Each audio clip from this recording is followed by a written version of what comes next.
Samajwadi party के प्रवक्ता सुनील सिंह ने चीन के घुसपैठ पर कहा कि जब सरकार जानती थी कि 5 मई से माहौल गर्म था तो पहले ही हरकत में क्यों नहीं आई। तो साथ ही उन्होंने कहा कि हमारे जवान शहीद हो गए, उस पर सरकार क्यों कुछ नहीं कह रही। उन्होंने और क्या कुछ कहा, आइए सुनते हैं। जब देश संकट के दौर में होता है या दूसरे देश से खतरा हो और उससे लड़ना हो, तब यहाँ पार्टियां नहीं बसती हैं। तब 133 करोड़ लोग, सबके सब लोग सरकार के पक्ष में हैं। लेकिन फिर भी सरकार को कुछ मामले में जवाब देना पड़ेगा।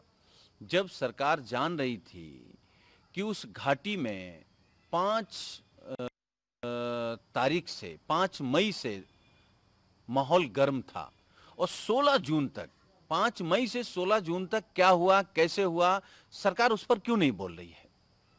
कितने घायल हुए, किस तरीके से अटैक हुआ, उस पर सरकार क्यों नहीं बोल रही है? हमारे सैनिक निहत्थे थे, 20 सैनिक शहीद हो गए और कुछ को पकड़ के ले गए, आज रिलीज किया है। उस पर 2 दिन सरकार ने क्यों नहीं सफाई दी? आखिर कुछ तो है जो सरकार छिपा रही है। तो जब पूरा देश आपके साथ खड़ा है और कह रहा है कि आप चाइना से आप बदला लो, चाइना को सबक सिखाओ, तो आप देश से ही क्यों छिपा रहे हैं?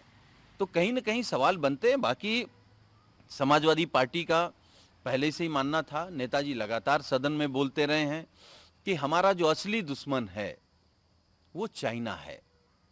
पाकिस्तान, बांग्लादेश, नेपाल, ये तो एक बहाना, ये मोहरे हैं उसी चाइना के, जिससे हमारे प्रधानमंत्री जी 6 साल में 18 बार मिले हैं, जिस चाइना में 6 साल में 9 बार गए हैं, जिस चाइना के राष्ट्रपति को झूला झुलाया है। देश दुनिया की खबरों के लिए एएनबी न्यूज को सब्सक्राइब करें और बेल आइकन दबाएं।